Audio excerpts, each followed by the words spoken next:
살아계신 하나님 아버지, 귀한 시간, 귀한 자리 허락하사 교회로 함께 모여 예배 드릴 수 있도록 허락하신 것 감사드립니다. 하나님, 우리가 이 시간 마음을 다해 하나님을 예배하는 시간 되게 하여 주시옵소서. 또 그 가운데 하나님께 예물을 드렸습니다. 우리에게 허락된 모든 것이 하나님의 것임을 우리가 믿음으로 고백하며 그 중에 일부를 떼어서 감사하는 마음으로 하나님께 드립니다. 하나님, 우리의 마음을 이렇게 뽑아다 주시옵고 이 예물이 올바른 곳에 하나님이 기뻐하시는 곳에 쓰이게 하시며 그곳에 쓰일 때 살아계신 하나님의 그 은혜와 사랑이 선포될 수 있도록 하나님 선히 인도하여 주시옵소서. 이 시간 우리가 말씀의 자리 나아갑니다. 말씀을 전하는 부족한 종이나 듣는 하나님의 귀한 자녀들, 아버지 하나님 모두 이 시간이 예배로 하나님께 영광 돌리는 시간임을 잊지 않게 하여 주시고 전하는 것이나 듣는 것이나 모두 하나님께 감사하는 마음으로 경배에 올릴 수 있는 귀하고 복된 시간 되게 하여 주시옵소서. 말씀을 통해 하나님을 더욱 알아가기 원합니다. 하나님을 더욱 사랑하기 원합니다. 더욱 감사하기를 원하고 더욱 기뻐하기 원하고 더욱 참된 평화를 누리기를 원합니다. 세상에서 맛볼 수 없는 참된 평화와 기쁨과 사랑과 은혜를 이 시간 우리에게 허락하여 주시옵소서. 감사드리며 예수님의 이름으로 기도드립니다. 아멘. 네, 하나님 말씀 보도록 하겠습니다. 하나님 말씀 출애굽기 5장 20절부터 6장 1절까지 말씀 보도록 하겠습니다.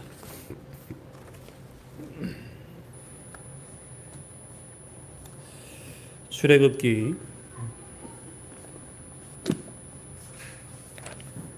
5장 20절부터 6장 1절까지 말씀입니다.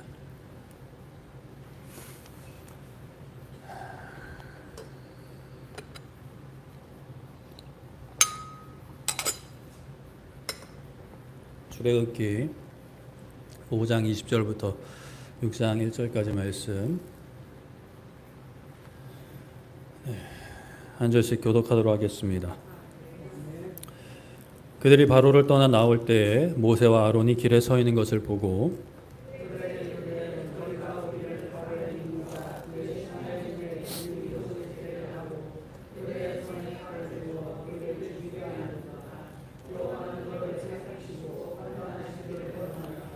모세와께 돌아와서 아뢰되 주여 어찌하여 이 백성이 학대를 당하게 하셨나이까 어찌하여 나를 보내셨나이까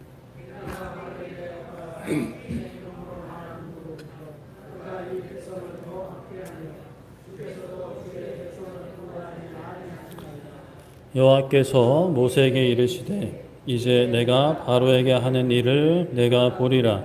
강한 손으로 말미암아 바로가 그들을 보내리라. 강한 손으로 말미암아 바로가 그들을 그의 땅에서 쫓아내리라. 아멘. 네, 저를 잠깐 보시죠. 눈 좀 마주치고. 굳이 이렇게 볼 필요가 있나? 네. 어찌하여 눈을 마주치지 않으시는 분들은 어찌하여 왜 그러실까요? 네, 오늘 말씀은 주여 어찌하여라는 제목으로 말씀을 나누고자 합니다. 추석 때 이제 가족들을 만나러, 친척들을 만나러 또 지방에 갔다 오기도 하시고 또 서울 각지로 또 추석을 맞이해서 이제 국내로 해외로 이제 여행을 가시는 분들이 많은데 이제 여행을 준비하고 가게 되는 어떤 그런 일련의 과정들을 보면 사람의 성향이 좀 드러납니다. 크게 두 가지로 나누면 계획형과 즉흥형이 있죠. 계획형은 말 그대로 계획을 쫙 짭니다. 타임 테이블부터 시작해서 예산까지 이렇게 착착착착 세우고 예비비까지 세워가지고 그 동선에 따라 이렇게 움직이는 그런 계획형이 있고 즉흥형은 그냥 출발입니다. 이제 갈 곳은 정해놓고 심지어 숙소도 정하지 않고 가서 이제 발길 따라 가는 대로 이제 정하고 물론 가고 싶은 곳을 좀 정하기는 해놓고 가기는 하지만 그것 또한 가서 이제 현지에서 부딪혀 보자 이렇게 이제 가시는 분들도 계시죠.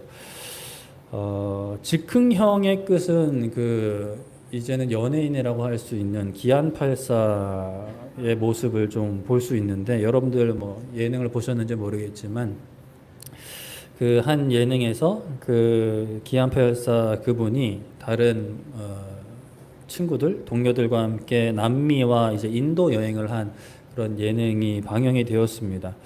기안84 이분은 워낙 좀 평소에도 좀 기이하다라는 평가를 받으시는 분이기도 했지만 역시나 비행기 출발 3시간 전에 집에서 이렇게 누워있는 모습으로 이제 시작을 하고, 그제서야 이제 대충 씻고 짐을 챙기고, 짐도 이제 여벌옷 한 벌, 그리고 속옷 한 벌, 10일인가 한 2주 정도 이제 여행을 가는데, 그렇게 이제 딱 갈아입을 거 하나씩만 가지고, 보통 이제 해외여행 가면 큰 캐리어나 아니면 큰 배낭 이렇게 메고 가는데, 그 운동 갈 때 들고 가는 가방도 꽉 채우지 않고 그냥 헐빈하게 해서 이제 가는 모습을 보여주었습니다. 그래서 다들 막 그 같이 방송에 나온 패널들도 아니 어떻게 저럴 수 있는가라고 이야기를 하는 그런 모습이 그려졌는데요. 그래서 그래도 이제 그분도 이제 출발점과 끝 지점은 정해놓고 또 그 가운데 내가 방문하고 싶은 곳은 그래도 생각을 하고 가시더라고요. 그런데 이제 숙소를 정하지 않고 가다 보니까 이제 가서 이제 그때 거기서 검색해보고 가서 보니까 별로인 것 같아. 그래서 다른 곳에도 가보고 이렇게 돌아다니면서 그도 이제 그 방송을 보면서 하는 말이, 숙소 정도는 미리 정해놓고 가는 것도 괜찮겠다라고 이렇게 이야기를 하더라고요. 그래서 이제 패널들이 좋은 정보 감사합니다라고 하면서 다들 그렇게 원래 한다고 이렇게 이야기를 하는 것을 보았습니다. 사실 뭐 여행이란 것은 자신이 어떠한 여행을 가고자 한다, 또 여행에서 무엇을 얻고자 하는가에 따라서 뭐 디테일하게 계획을 하든 설렁설렁하게 계획을 하든 아니면 그냥 아예 무계획으로 가든 사실 큰 상관은 없습니다. 뭐 서로 이게 좋다 내가 좋다 뭐 이렇게 뭐 이야기할 수는 있지만 뭐 각자 원하는 것이 다르니까, 얻고자 하는 것이 다르니까 뭐 그렇게 가도 잘못된 것은 아니라고 생각을 합니다. 그런데 우리의 인생을 놓고 보면, 또 나의 인생은 뭐 둘째 치더라도 나의 배우자의 인생이나 나의 자녀의 인생을 놓고 생각을 한다면 정말 아무런 계획도 없이 아무런 바람도 없이 그저 부딪혀 보겠다. 뭐 학창 시절의 교우 관계나 대학 입시나 그 뒤에 뭐 군대, 취업, 결혼, 자녀 출산 및 양육, 또 그러한 자녀의 교육, 그리고 나의 노후 문제에 있어서 어떠한 계획이나 준비도 없이 그냥 부딪혀 보겠다. 이것이 인생이다. 이것이 날 것이다. 이러면서 이렇게 부딪히는 분들도 계시기는 하겠지만, 그러나 대개는 보통의 사람들은 보편적으로는 아무런 계획 없이 무작정 해나가는 것보다는 디테일한 계획은 아니더라도 나름대로 삶의 방향성과 목표를 잡고 나아가고자 합니다. 또 그것이 없으면 불안해서 좀 걱정을 하는 사람들도 계시는 것을 보게 되는데요. 이렇게 인생은 한번 그 며칠 갔다 오는, 또는 몇 달까지라도 몇 달 갔다 오는 여행과 다르게 한번 가게 되면 돌이킬 수 없고, 여행은 다시 끝나면 일상으로 돌아오지만 인생은 한번 꼬이기 시작하면 또 막 걷잡을 수 없이 꼬여버리는 것이 인생이고, 내 인생은 그래도 괜찮지만 자녀의 인생만큼은 그렇게 되지 않기를 바라는 것이 또 우리의 마음이기 때문에 어느 정도의 계획과 준비는 인생에 있어서 꼭 필요하지 않나라는 생각을 하게 됩니다.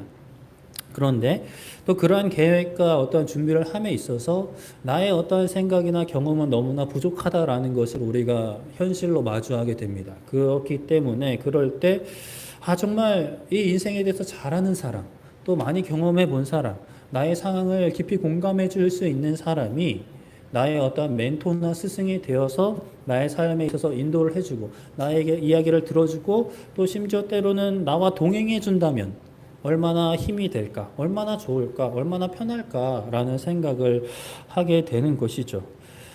그것도 아닙니다. 목사님, 인생은 자신이 개척해야죠. 누구의 도움은 받지 않습니다. 천상천하 유아 독존입니다. 뭐 이렇게 이야기하실 수도 있겠죠. 사실 좀 어설프게 도움을 받는 것보다는 진짜 내가 그냥 맨땅 헤딩하듯이 개척하는 것도 나올 수도 있지만, 진짜 어설픈 도움이 아니라 잘못된 도움이 아니라 선무당 같은 그런 도움이 아니라 확실한 도움을 주시는 분이 계시다면 그분의 어떠한 가르침, 도움, 동행하심, 인도하심을 거절하는 것, 마냥 거부하는 것도 어리석은 것이 아닌가라는 생각도 합니다. 그리고 무엇보다 우리의 인생은 아무리 혼자 감당한다 하더라도 오롯이 우리가 홀로 감당할 수는 없다라는 것을 여러분들도 깊이 공감하실 것 같아요. 나를 어떤 그런 멘토나 스승 같은 분이 없다 하더라도 최소한 동료나 어떠한 뭐 부하 직원, 아랫사람, 후배 같은 존재들이 있을 때 내가 바라는 것, 내가 원하는 것을 이제 얻어낼 수 있다라는 것을 우리가 경험적으로도 충분히 알 수 있습니다. 그런데 우리에게는 세상 그 누구보다 완전하시고 선하시고 능력이 넘치시는 하나님 아버지가 계시다는 사실을 우리가 알고 믿고 있는 거죠. 이러한 믿음이 있을 때 우리 가운데 평화가 있고 기쁨이 있고 감사가 있게 되는 것입니다. 저번 주에 인생에 있어서 이해 안 되는 일 투성이 때가 많다라고 말씀을 드리면서 야곱 이야기를 말씀을 드렸죠. 야곱과 요셉 이야기를 말씀을 드렸는데 요셉의 아들들이 이제 요셉의 아들들을 이제 곧 죽음이 임박한 아버지 야곱에게 축복을 받기 위해서 그 므낫세와 에브라임을 데리고 갑니다. 그래서 이제 야곱의 오른손에 그 장자의 머리가 가도록 세팅을 해서 딱 들어가죠. 그리고 이제 축복을 해주세요. 이러고 축복을 하는데 그 아버지 야곱이 손을 크로스해서 축복을 합니다. 요셉은 처음에는 기분이 안 좋아하죠. 장손이 큰 복을 받아야 자신의 손 대대로 이게 쫙쫙쫙 이제 나갈 텐데 이 아버지가 지금 앞이 안 보여서 그런가 이렇게 생각을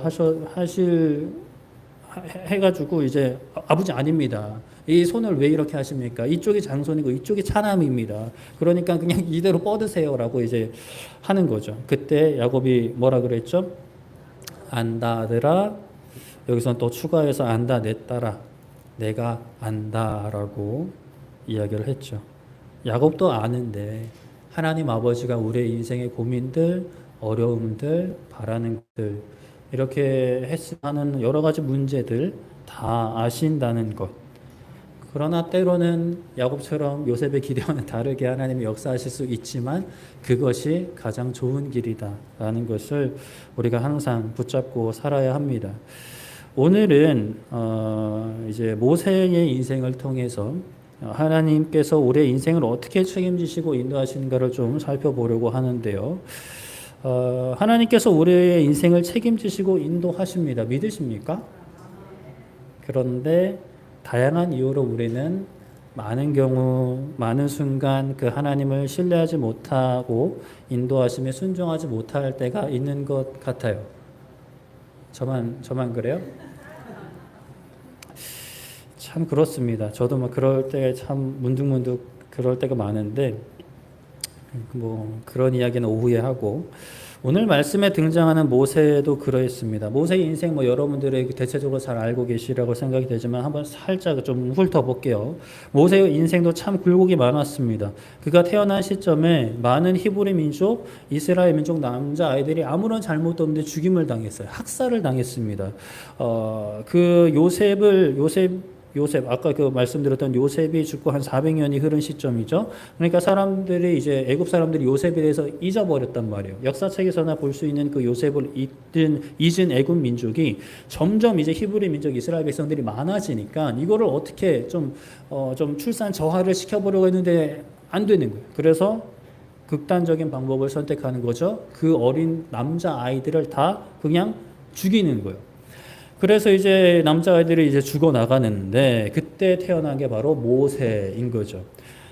모세의 어머니는 당연히 아들이 죽는 것을 그냥 내버려 두지 않죠. 아무리 애굽 군대가 쳐들어와서 막 부모도 칼로 막 위협한다 하더라도 설령 내가 이제 죽는 한이 있더라도 아들은 죽이고 싶지 않는 것이 부모 마음일 텐데 그래서 일단은 숨기고 키우지만 이거, 뭐, 아기가 이제 조용해 이런다고 조용하는 게 이제 아기면, 아기 키우는 게 얼마나 쉽겠어요. 잠자! 이러고 자고, 밥 먹어! 이러면 밥 먹고, 가만히 있어! 이러면 가만히 있으면 그게 아기가 아니죠. 그냥 지 마음대로 이제 울어 제끼는 게 아기인데, 모세도 이제 그러니까 이제 더 이상 숨길 수가 없는 상황인 거죠. 뭐 하여튼, 숨겨서 어떻게든 되면 숨기겠지만 숨길 수 없는 상황이 돼서 그 갈대 상자의 역청과 그 나무진을 발라서 나일 강가에 두고 옵니다. 버리고 오는 거죠. 근데 이제 내 손으로 줄 수 없고 또 그냥 뭐 들짐승이 있는 그런 데 버리기는 그렇고 하나님을 믿으며 버렸을 것으로 이제 추측을 합니다.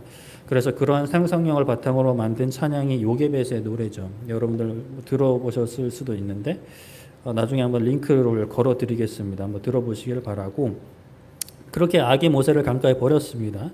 그런데 이제 그 아기를 누가 발견하죠? 애굽의 공주가 발견하게 됩니다. 그래서 이제 그 공주가 아기를 키우기로 하고 그 모습을 보던 모세의 누나가 유모를 소개시켜 준다 하면서 어머니를 소개시켜 준 거죠. 그래서 모세의 어머니는 아들도 살리고 또 키우고 심지어 그 아들이 왕궁에서 자라는 어떤 엄청난 특혜를 누리게 됩니다.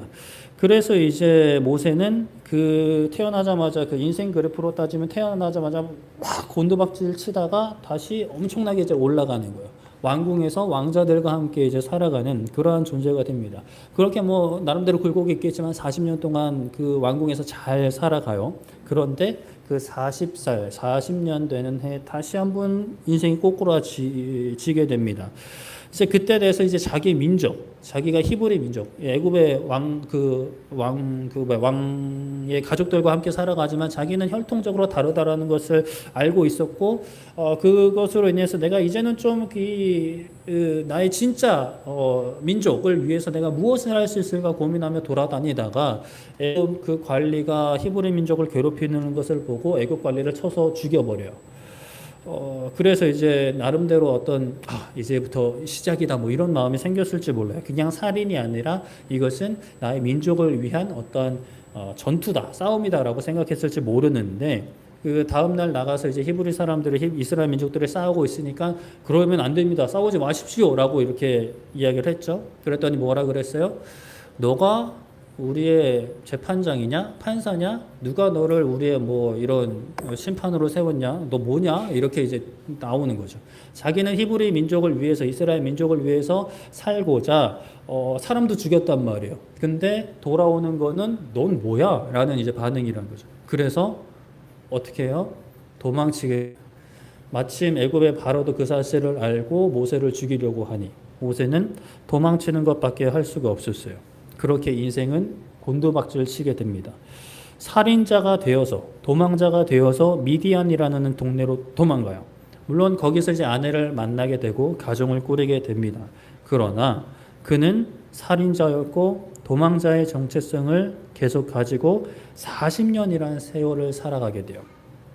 그 40년이라는 시간이 어떠했을까요? 처음부터 그냥 목동으로 살았다면, 처음부터 목자로 살았다면 뭐 그냥 그러려니 하고 평생 살았을 거예요. 그런데 우리가 알고 있듯이 방금 말씀드렸다시피 초반에 40년, 태어나고 40년까지 왕궁에서 왕족과 같이 살았단 말이에요. 그런데 떠돌이 목동의 신세로 전락해버린 것입니다. 그리고 이제 요셉 때를 보면 애굽 사람들은 목축업에 종사하는 사람들을 하대했어요. 상종하지 않았어요. 같이 밥도 먹지 않던 사람들이었어요. 만약에 그러한 어떤 이집트, 애굽의 사상이 이때까지 전해져 왔다면 모세가 왕궁에서 그러한 사상을 배우고 경험하고 체득했을 거란 말이에요. 그러면 이제 히브리 민족, 내 민족인 건 알지만 그 민족을 구해주려고 도와주려고 하긴 했지만 그러한 사상이 남아있으면 자기가 목동이를 하고 있으면 마음이 어떨 것 같아요?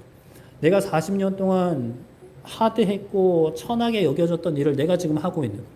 얼마나 비참해요. 그것도 내가 원해서도 아니에요.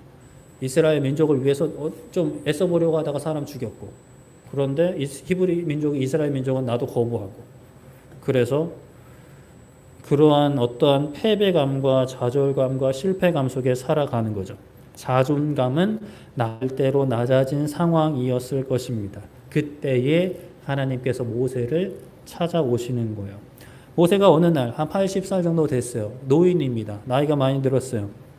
나무에 불이 붙어 있는 모습을 보게 되는데 근데 나무는 타지 않는, 불은 있는데 나무가 타지 않는 기이한 모습을 보게 되는 거죠.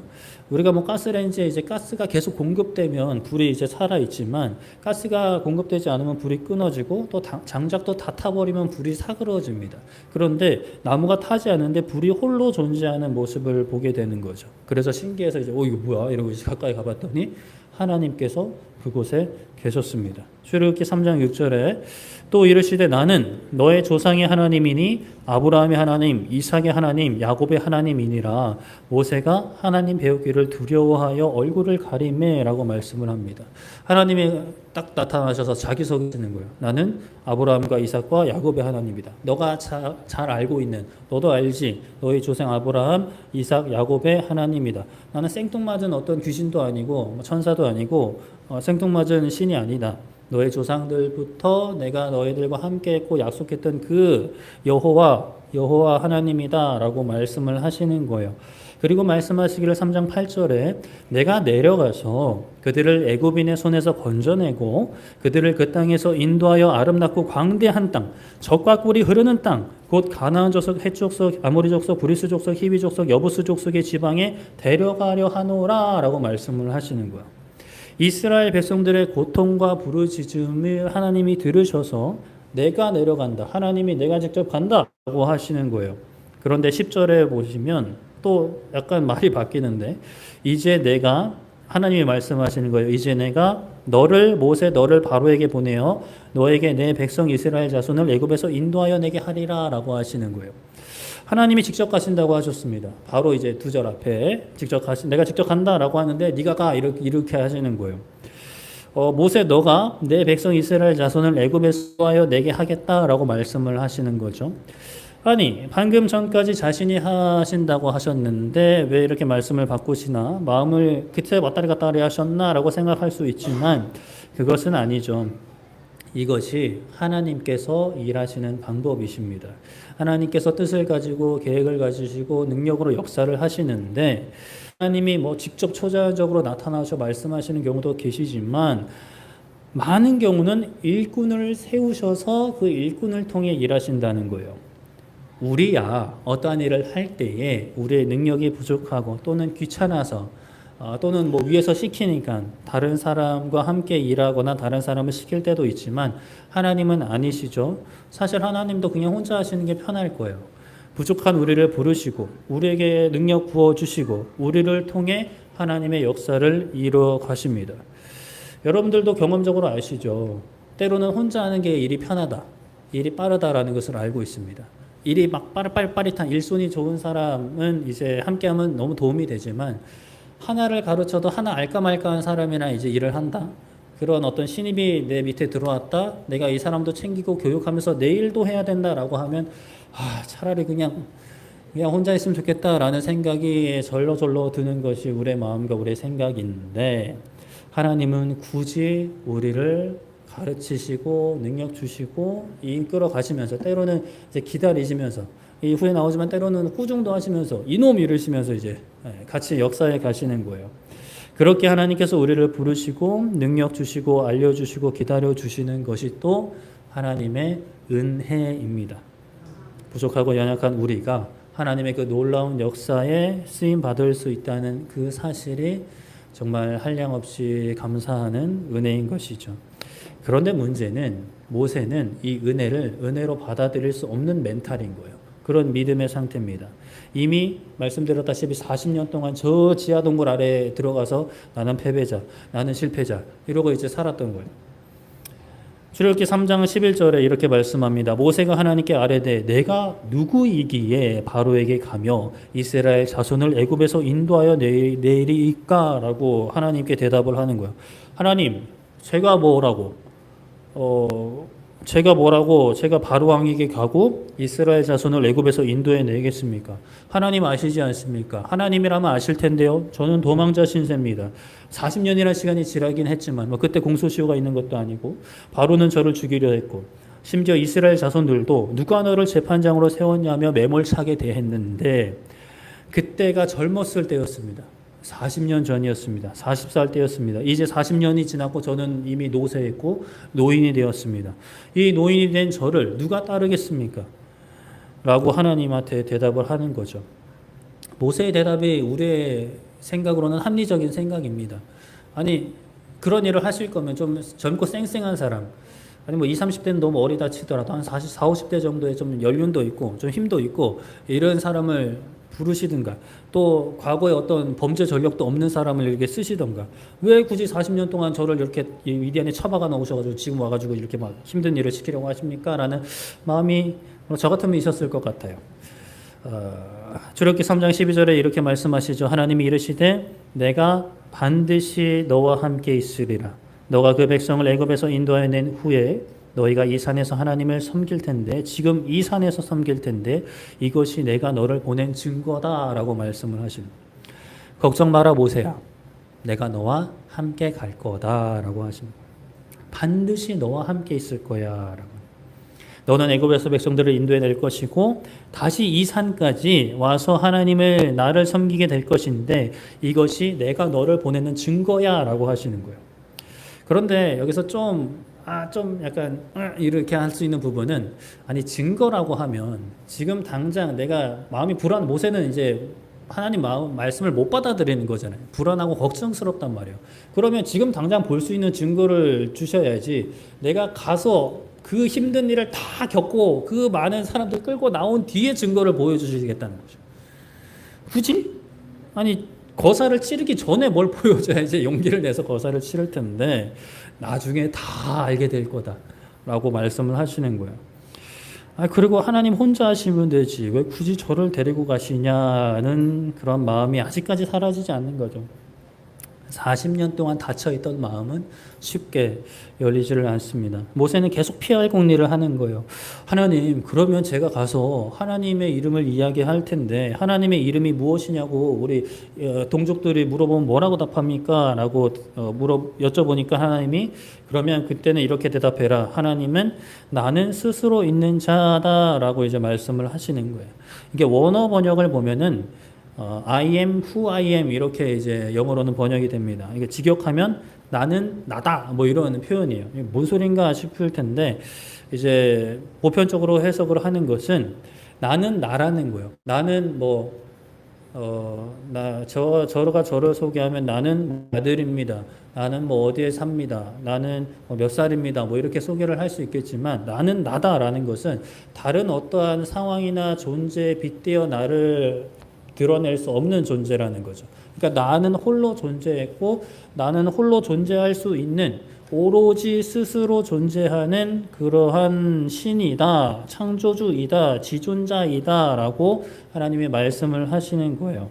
그렇게 이제 알려주시고 모세에게 너가 이스라엘 장로들에게 가서 이 말을 전하면 그들이 말을 들을 것이니 또 애굽 왕한테 가서 하나님께 제사를 드리기 위해 광야로 나가겠다라고 말해라. 애굽 그 왕 바로에게 가서 할 말까지 지금 알려주시는 거예요. 그러나 또 이제 여기서 말씀하시는 것 중에 중요한 포인트. 그러나 애굽 왕이 하나님의 강한 손으로 나의 강한 손으로 얻어맞기 전에는 그냥 좀 속된 표현으로 터지기 전에는 허락하지 않다가 여러 이적으로 얻어맞은 뒤에 그냥 크게 이제 혼난 뒤에 너희를 내보낼 것이다라고 분명히 말씀을 하세요. 그리고 또 너희가 나오게 될 때 빈손으로도 나오는 것이 아니라 애굽 사람들을 통해 많은 폐물, 의복 등을 받고 나가게 될 것이라고 미리 일어날 일을 쫙 이제 설명을 해주십니다. 그런데 모세는 대답하기를 출애굽기 4장 1절에 모세가 대답하여 이르되 그러나 그들이 나를 믿지 아니하며 내 말을 듣지 아니하고 이르기를 여호와께서 너에게 나타나지 아니하셨다 할 것입니다. 생각해 보십시오. 하나님 뜬금없이 나타나서 말만 이렇게 나불나불 거린다고 그 사람들이 믿겠습니까? 그럼 그렇습니다. 하나님이 그렇게 나타나셨군요 라고 믿겠습니까? 라는 거예요. 나 같아도 그럴 것 같아요. 누가 뜬금없이 와가지고 내가 하나님이다 이러면 이렇게 이제 하게 될 텐데 갑자기 40년 만에 나타난 저를 기억하는 사람들은 40년 전에 그 도망친 놈이라고 기억할 거고 아니면 아예 모르는 사람들이 태반일 텐데 뜬금없이 제가 가서 그러면 그런 말을 전하면 그냥 미친놈 취급받지 않겠습니까? 라고 하나님한테 이야기하는 거예요. 그래서 하나님은 이제 모세에게 이제는 이제 시청각 교육시켜 주시는 겁니다. 첫 번째는 가지고 있는 지팡이 던지라고 하세요. 그럴 때 던졌더니 어떻게 됐어요? 갑자기 뿅 하더니 뿅이 이제 어떻게 되는지 모르겠지만 스르르 이렇게 했는지 뱀으로 변합니다. 그래서 지팡이가 뱀이 돼서 모세는 막 이렇게 놀라면서 이제 뒷걸음질 치는 거예요. 그리고 이제 하나님이 꼬리를 잡으라고 하니까 이제 겁이 나서 이제 막 이렇게 꼬리를 잡았겠죠. 꼬리를 잡으니까 다시 지팡이가 되는 기적을 경험합니다.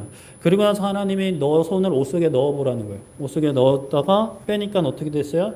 나병이 발해서 하얗게 변했다. 그러니까 손에 이제 하얀 곰팡이 같은 것이 펴가지고 이제 손이 하얗게, 내 손이 아닌 거예요. 왜 이래 이랬겠죠.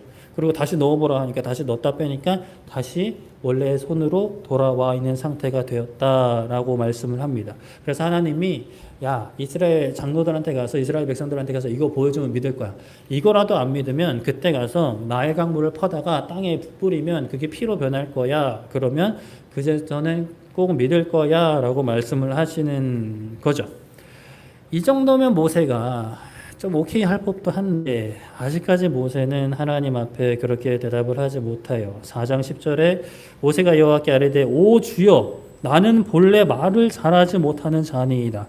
주께서 주의 종에게 명령하신 후에도 역시 그러하니 나는 입이 뻣뻣하고 혀가 둔한 자니이다 라고 말씀을 드리는 거죠. 40년 동안 뭐 말할 기회나 있었겠어요. 목동 치면은 집을 떠나서도 몇 달씩 이렇게 막 돌아다니다가 집에 들어가면 뭐 아내랑 대화를 했을까? 뭐 그런 생각도 드는데 40년 동안 이 굳어진 혓바닥, 저는 입이 뻣뻣하고 혀가 둔합니다. 저는 말을 잘 못합니다. 가면 뭐 백성들한테도 말해야 되고 바로 앞에 가면 그 무서운 바로 앞에 가서 막 말로 이렇게 막 해야 되는데 저 말 잘 못합니다.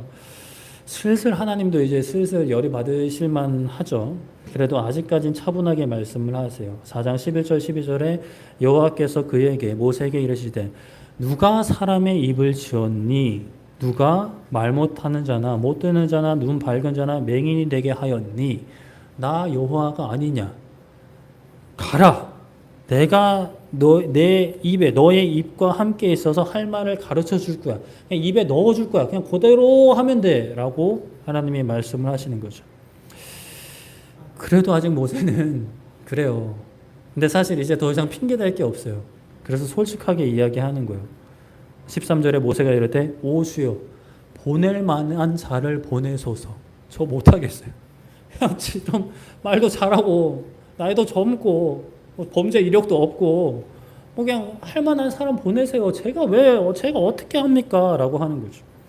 하나님은 이제 여기 성경 말씀대로 진노하시면서 말씀을 하시는 거는 이놈아 아론이 있지 않냐? 너의 형 아론이 있지 않냐? 그가 너의 말을 대신해서 할 거야. 그냥 가! 이렇게 이제 하시는 거죠. 이제는 더 이상 모세도 다른 할 말이 없는지 갑니다. 애굽으로 가죠. 그러나 이때까지도 모세는 아직까지 믿음이 완전히 단단해지지 못했던 것 같아요. 애굽으로 가서 아론을 만나고 장로들을 만나 하나님의 말씀을 전하고 애굽 왕 바로를 찾아갑니다. 그리고 하나님께서 주신 말씀을 그대로 전합니다. 이스라엘 백성들이 여호와 하나님께 절기를 지켜야 하니 광야에 가서 지키겠습니다. 즉 애굽을 나가겠습니다. 내보내 주십시오. 라고 이렇게 하는 거죠. 바로가 대답합니다. 그렇습니까? 여호와 하나님께서 말씀하셨다고요? 네, 보내겠습니다. 라고 하지 않죠. 여호와가 누구냐? 나는 모른다. 우리 애굽에도 많은 신들이 있는데 그 여호와라는 이름을 들어보지 못했다. 어디 그 동네 떠돌이 잡신의 이름을 가지고 와서 지금 거대한 대제국 애굽 내 왕 바로 앞에서 이런 헛소리를 누려드린 거야 이놈 자식. 배가 불렀구만. 아주 그냥 이스라엘 민족 이놈들이 노역을 삥땅 치려고 수를 쓰는구만 이러고 이야기를 하고 모세 아론이 나간 다음에 신하들한테 명령해서 야 히브리 민족 이스라엘 민족들 요즘 슬슬 이제 배때지가 부른 것 같은데 그 걔네들 벽돌 만드는 거 있지 이제까지 재료 준 거 주지 마 알아서 재료 구해오라 그래 그리고 벽돌 양은 그대로 채우라 그래 라고 명령을 내립니다. 그래서 이제 이스라엘 민족들 이게 갑자기 무슨 일이야 이러면서 막 따지는데 뭐 애굽의 관리들은 뭐 듣는 채 마는 채예요. 그래서 그들이 바로에게 직접 찾아갑니다. 그래서 바로한테 찾아가지고 왜 우리한테 이렇게 합니까? 애굽의 관리들 그놈들 나쁜 놈들입니다. 혼내주세요 라고 하는데 웃기고 있네. 니들 배때지가 불러가지고 지금 뭐 광야로 나가느니 마느니 이러고 앉아있잖아 이러고 하니까 이제 그제서야 백성들이 큰일 났다 이렇게 이제 생각을 하고 바로에게서 나오는데 거기에 누가 있어요? 모세와 아론이 있는 거예요. 그래서 모세와 아론한테 5장 21절에 이렇게 말씀합니다. 너희가 우리를 바로의 눈과 그의 신하의 눈에 머문 것이 되게 하고 그들의 손에 칼을 주어 우리를 죽이게 하는도다. 너희가 우리를 죽이게 하는도다. 여호와 하나님께서 너희를 살피시고 너희를 판단하시기를 원한다라고 말씀을 하는 거예요. 지금 모세는 어떻게 했어요? 그렇게 안 간다 했는데 이제 홍군형 나고 이제 와서 이제 하나님이 명령하신 일을 했단 말이에요. 그 명령은 이스라엘 백성들을 구원해서 애굽에서 나가게 하는데 이스라엘 백성들은 너희 우리를 죽이려 한다. 하나님이 살아계시다면 너희를 판단하고 너희한테 아주 큰 벌을 내려주시기를 원한다라고 이야기하는 거예요. 모세 입장에서는 어떻게 했어요? 5장 22절 23절에 모세가 여호와 하나님께 돌아와서 아뢰되 주여 어찌하여 왜 이 백성이 학대를 당하게 하셨습니까? 어찌하여 나를 보내셨습니까? 내가 바로에게 들어가서 내 이름으로 말한 거 아닙니다, 하나님. 주님의 이름으로 말한 후부터 그 바로가 이 백성을 더 학대했고 주님께서도 주님의 백성을 구원하지 않고 계십니다. 왜 저를 보내셨습니다? 제가 안 간다고 하지 않았습니까? 몇 번이나 안 간다고 했고 보낼 만한 사람 보내라고 하지 않았습니까? 제가 말 못한다고 했잖아요. 안 간다고 했잖아요. 왜 나를 보내서 이런 이 꼴을 보게 하시고 이런 대우를 겪게 하십니까? 40년 동안 살인자, 도망자, 패배자로 살아왔습니다. 그것만으로 부족했습니까? 왜 다시 돌아오게 해서 고생스러운 길 오게 해서 이곳에서 제가 이러한 비참한 일을 겪게 하십니까? 라고 하나님 앞에 따지는 거예요. 그냥 내버려 두시지 미디안에. 그러면 그냥 뭐 힘들어도 가족들이랑 알콩달콩까지는 아니더라도 그냥 뭐 조용히 편안한 여생을 보내다 갔을 텐데 왜 이렇게 하십니까? 라고 따지는 거예요. 우리가 신앙생활을 할 때 이 주님의 이름으로 내가 무엇을 한다, 내가 헌신한다, 예배에 참석한다, 또 뭐 헌금한다, 봉사한다, 또는 뭐 직장에서 또 사업장에서 가정에서 내가 주님의 이름으로 이것을 감당하겠습니다 라고 이렇게 결단하고 하는 경우가 있는데 항상 이제 이게 일이 술술술 풀리느냐? 그것은 아니죠. 오히려 일이 더 꼬이는 분들이 있어요. 더 핍박을 받고 금전적인 손해를 얻고 심지어 건강도 잃는 경우도 있습니다. 그럴 때 이런 마음과 생각이 들 수밖에 없는 거예요. 주여 어찌하여 제가 저 좋자고 저 살자고 제가 돈 많이 벌자고 지금 이랬습니까, 하나님? 하나님의 이름으로 하나님이 원하시는 거 하려고 한 거 아닙니까? 하나님이 기뻐하시는 일 하려고 한 거 아닙니까? 나름대로 손해도 감수하고 결단도 하고 인생 나름대로 막 이렇게 하고 했는데 하나님 왜 이렇게 일을 꼬이게 만드십니까? 나름대로 진짜 신실하게 살았는데 선하게 살았는데 왜 이렇게 하십니까? 라는 마음이 들 수 있죠. 또 실제로 상황이 그렇게 꼬일 수도 있고요. 문제 해결이 더디게만 느껴지고 실제로 더디게 해결되는 경우도 있습니다. 모세가 얼마나 억울했을까요? 그러나 모세가 놓친 것이 있습니다. 이미 하나님께서 말씀하셨다는 사실을 놓치고 있었습니다. 출애굽기 3장 19절에 내가 아노니 강한 손으로 치기 전에는 애굽 왕이 너희가 가도록 허락하지 아니하다가 그리고 4장 21절에 여호와께서 모세에게 이르시되 너가 애굽으로 돌아가거든 내가 너의 손에 준 이적을 바로 앞에서 다 행하라. 그러나 내가 그의 마음을 완악하게 한즉 그가 백성을 보내주지 아니하리니 라고 이미 2번이나 말씀하신 거예요. 바로가 쉽게 히브리 민족을 보내주지 않을 거다 라고 2번이나 말씀하셨어요. 근데 모세는 그걸 기억 못하고 있는 거예요. 현재 상황만 보고 눈에 보이는 현실만 보고 다른 사람의 입에서 나오는 그 평가, 저주 섞인 평가만 듣고 하나님 앞에 나가서 불평하는 거예요. 하나님께서 바로의 마음을 완악하게 하셔서 이스라엘을 바로 보내지 않으실 거라는 사실, 이미 2번이나 말씀하신 그 하나님의 말씀을 기억하지 못하고 있는 거죠. 물론 하나님께서 디테일하게 설명해 주지는 않으셨습니다. 이스라엘 백성들이 더 고역이 심해질 거라는 말씀은 안 해주셨어요. 이스라엘이 더 힘들어지고 장로들이 너를 탓할 거야 라는 말씀은 안 해주셨단 말이에요. 하지만 지금 이 상황에 모세가 하나님 앞에 왜 어찌하여 이렇게 이야기할 때 모세를 힘들게 한 것은 그렇게 디테일하게 말씀 안 하신 하나님이 아니라 또 하나님의 무능력이 아니라 하나님의 실수가 아니라 하나님의 말씀을 제대로 마음에 담아두지 못한, 기억하지 못한, 말씀을 제대로 붙잡지 못한 모세 자신의 연약함 그리고 연약한 믿음 때문이었습니다. 오늘날 우리를 힘들게 하는 게 뭘까요? 진짜 우리를 힘들게 하는 것, 내 마음을 속상하게 하고 내 마음을 무너지게 하는 것, 우리를 걱정하게 하고 염려하게 하고 무기력하게 하는 것이 뭘까요? 우리의 힘든 상황들, 연약한 육신들, 물론 그것도 이유가 될 수 있습니다. 그러면 그 상황을 만드신 하나님 때문일까요? 조심스럽게 말씀드리는 것이지만 아닙니다. 하나님의 말씀을 골고루 기억하지 못하고 하나님의 말씀을 붙잡지 못하고 역사를 이루실 하나님을 신뢰하지 못하고 기대하지 못하고 지금 현 상황에만 집중하는 우리의 연약한 믿음 때문이라고 할 수 있죠. 너무 무거운 말씀을 드리지만 설령 근데 내 연약한 믿음인데 그렇다 하더라도 또 자책을 하지 마실 것은 모세도 그러했다라는 거예요. 모세가 누구예요? 이스라엘의 위대한 지도자였고 자손 대대로 모세라고 하면 이제 최고의 선지자라고 할 수 있는 사람 중에 한 명이었단 말이에요. 그리고 지금은 비록 하나님 앞에 불평을 하지만 하나님 앞에 많은 일을 경험하고 믿음이 점점 자라가고 단단해지면서 그 많은 이스라엘 백성들을 다 이제 하나님 앞에 죽어버릴 수 있어. 이스라엘 백성들을 위해 기도하고 그들을 위해 헌신하고 40년이라는 시간 동안 다시 정말 그렇게 하나님 앞에서 이스라엘 백성들 앞에서 귀하게 쓰임받았던 인물이었습니다.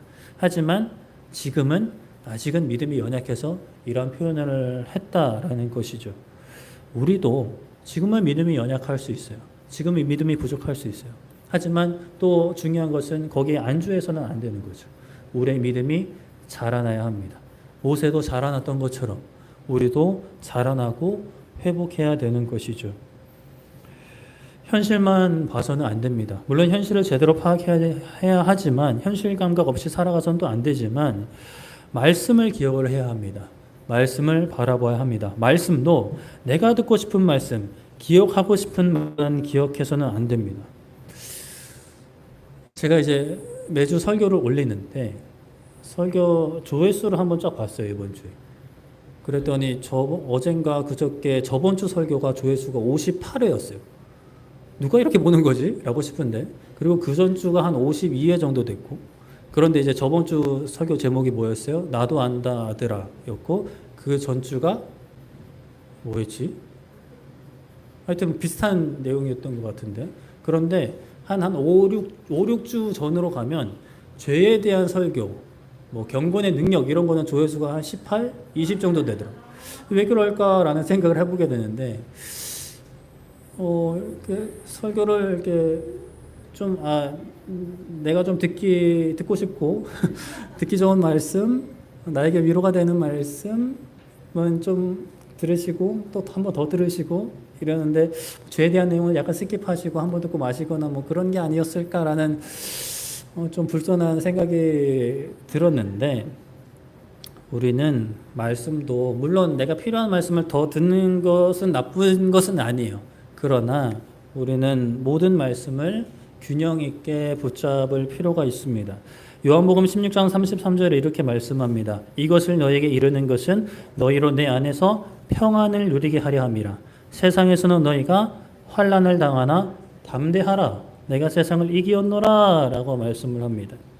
이 말씀을 우리가 기억할 때 보통 뭘 기억해요? 평안 또는 담대하라. 이기었노라 라는 단어나 개념은 기억합니다. 그런데 환난을 당한다라는 말씀은 사실 잘 기억을 안 해요.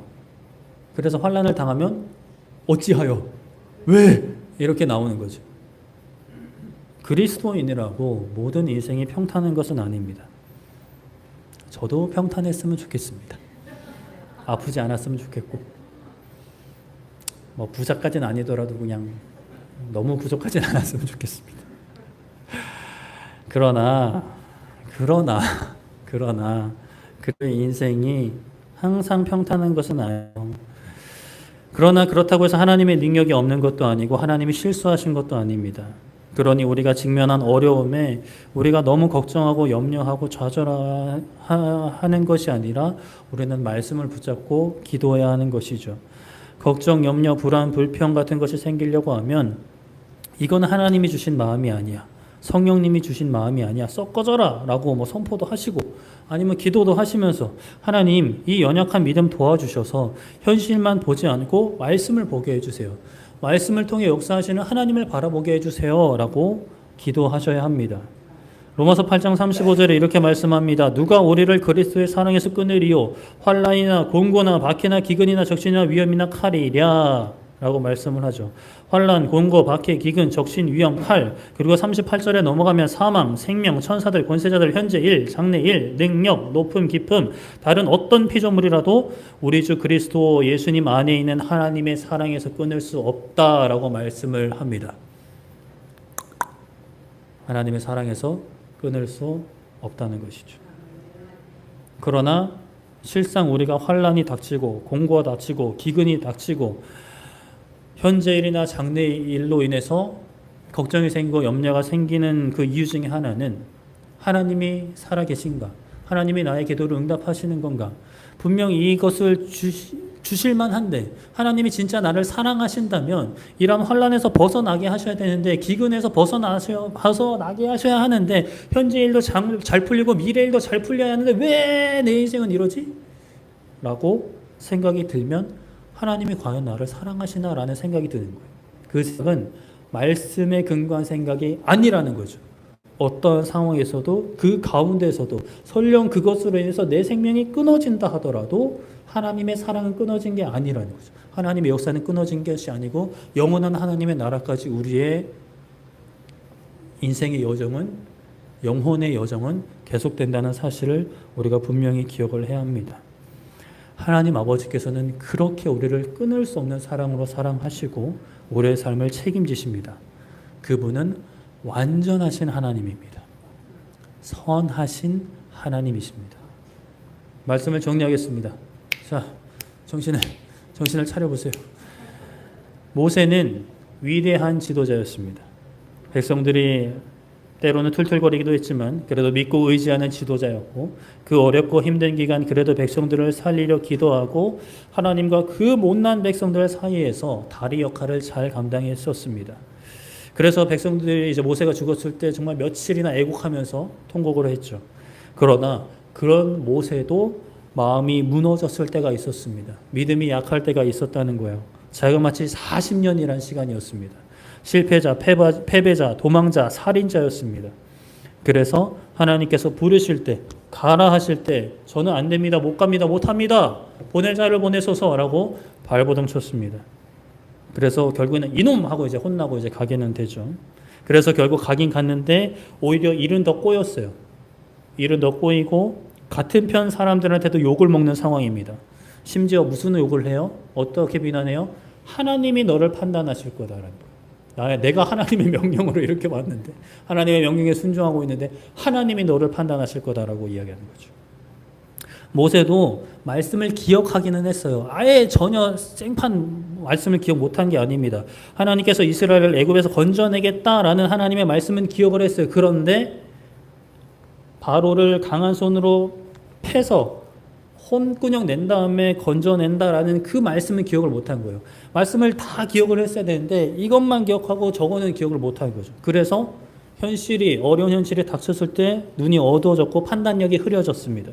바로가 완악하여 바로 보내지 않을 것, 하나님한테 얻어맞고 보내준다는 말씀을 기억하지 못했죠. 그래서 괴롭고 힘들어서 주여 어찌하여 라고 이제 하나님 앞에 고백한 거죠. 우리도 그럴 때가 있습니다. 저도 그럴 때가 있습니다. 하나님 계시면 이러면 안 됩니다. 하나님이 살아계시면 이러시면 안 되죠. 하나님이 나를 사랑하신다고 하는데 이거는 좀 사랑과는 거리가 멀지 않습니까? 라고 직접 말은 안 해도 마음속에 그런 마음을 품고 기도를 못하는 거죠.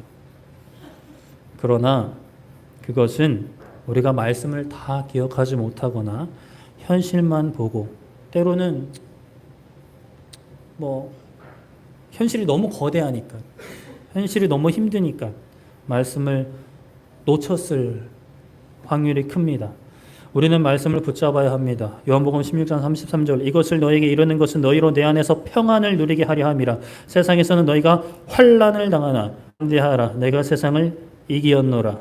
로마서 35절 누가 우리를 그리스도의 사랑에서 끊으리요. 환난이나 곤고나 박해나 기근이나 적신이나 위험이나 칼이랴. 사랑에서 끊을 수 없다.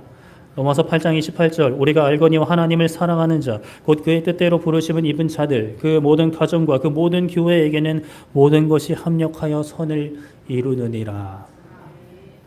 지금의 환난도 고난도 기근도 박해도 핍박도 현재일이나 장래일도 모든 것이 합력해서 선을 이루어 가신다는 것. 그 선이 몇 달 전에도 말씀드렸다시피 내가 기대하는 선과는 다를 수 있어요. 그러나 그것 또한 우리가 바로잡아야 됩니다. 내 기준의 선이 아니라 하나님 기준으로. 그렇게 하나님은 우리의 인생을 책임지시고 인도하신다는 것을 믿는 우리 모두 되기를 축복합니다. 우리 지금 찬양하고 기도했으면 좋겠는데요. 설교가 너무 길었죠. 왜 이렇게 계속 길어지는지 모르겠어요. 분명히 설교를 준비할 때는 이걸 어떻게 분량을 채우지라는 생각으로 준비를 하는데 우리 그 악보집 16번입니다. 새로운 찬양인데 그래도 크게 어렵지 않은 것 같고 가사를 함께 이제 묵상하면서 찬양했으면 좋겠어서 이 찬양을 골라보았습니다.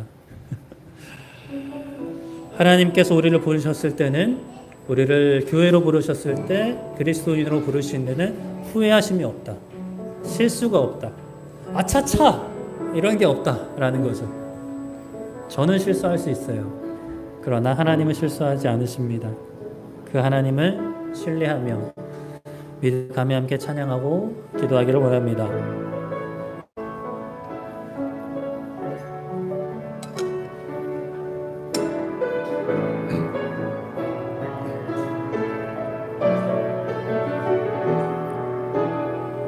하나님의 부르심 하나님의 부르심에는 후회하심이 없네. 내가 이 자리에 선 것도 주의 부르심이라. 하나님의 부르심에는 결코 실수가 없네. 나를 부르신 하나님의 신실하심을 믿네.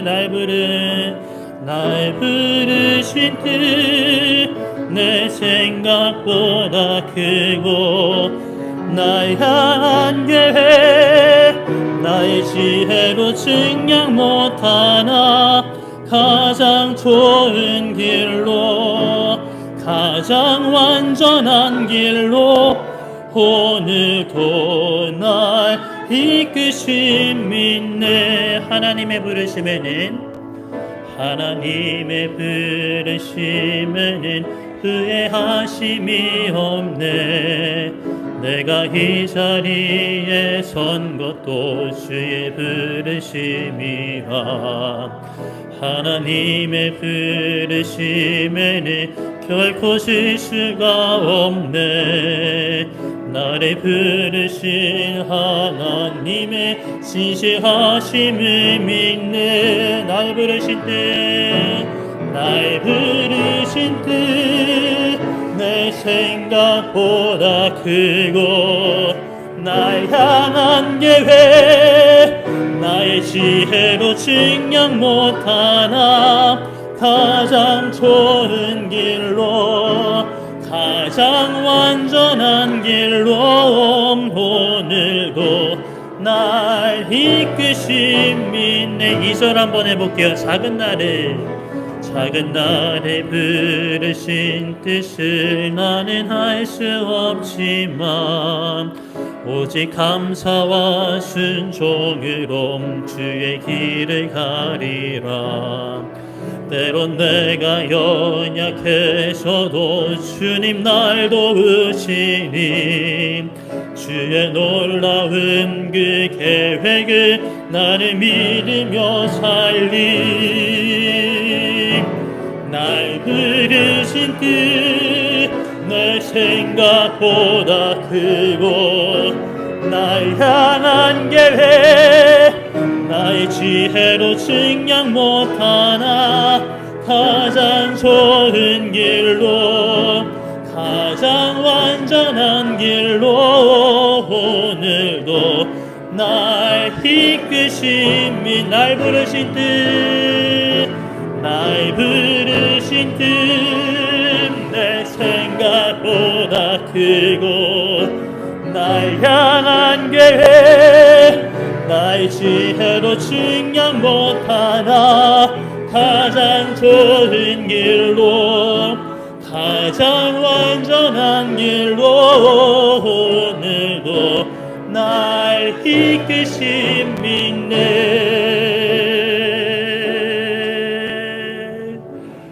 아멘. 어찌하여 하나님 왜 나를 일로 인도하십니까? 왜 내 문제를 해결해 주시지 않습니까? 하지만 하나님은 우리의 생각보다 크고 날 향한 계획, 우리를 향한 계획은 우리의 지혜로 측량할 수 없다는 사실을 믿음으로 고백하셔야 합니다. 지금 당장 이해할 수 없는 일이 내 앞에 산적해 있다 하더라도 하나님 믿습니다. 하나님 믿습니다. 푸른 초장으로 인도하신 하나님 믿습니다. 합력하여 선을 이루실 하나님 믿습니다. 지금은 환난을 당하지만 담대할 것은 세상을 이기신 예수 그리스도께서 우리와 함께 하심을 믿기 때문입니다라는 그 고백이 우리에게 있기를 소망하며 기도하는 시간 되기를 원합니다. 우리 주여 한번 외치고 기도하도록 하겠습니다. 주여! 살아계신 하나님 아버지, 우리를 부르신 하나님의 뜻은 후회하심이 없고 실수가 없으시다는 사실을 우리가 믿음으로 고백하게 하여 주시옵소서. 우리의 이해할 수 없는 이 세상의 가운데, 우리가 받아들일 수 없는 모든 환경 가운데 살아계신 하나님의 역사하심을, 주의 계획을 믿을 수 있는 우리의 삶이 되게 하여 주시옵소서. 어찌하여 나를 이러한 상황 가운데 내버려 두십니까 하나님? 어찌하여 나를 이러한 문제 가운데 내버려 두십니까? 어찌하여 이것을 해결해 주시지 않습니까? 라고 우리가 생각하고 우리가 하나님 앞에 토해내 듯이 기도할 수 있지만 아버지 하나님, 그럴 때 우리를 불쌍히 여겨주셔서 말씀을 깨닫게 하셔서 하나님은 실수함이 없으시고 하나님은 후회함이 없으시다는 그 사실을 우리가 아버지 하나님 믿음으로 고백하며 승리할 수 있도록 아버지 은혜 베풀어 주시옵소서. 하나님, 우리 가운데 믿음이 없는 아버지 하나님, 우리의 자녀들 있습니다. 아버지 하나님, 예배하지 못하는 하나님의 자녀들 있습니다. 어찌하여 이들을 내버려 두십니까? 어찌하여 이들을 이 자리까지 내버려 두십니까?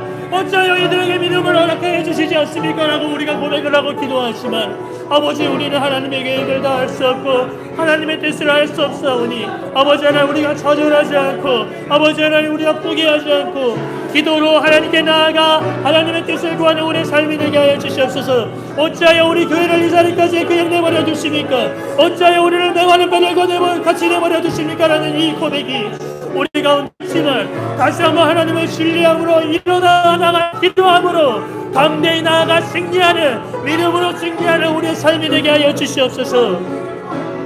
가장 완전한 길로 오늘도 날 이끄심 믿네. 넓으신 뜻 내 생각보다 크고 날 향한 계획 나의 지혜로 측량 못하나 가장 좋은 길로 가장 완전한 길로 오늘도 날 이끄심 믿네.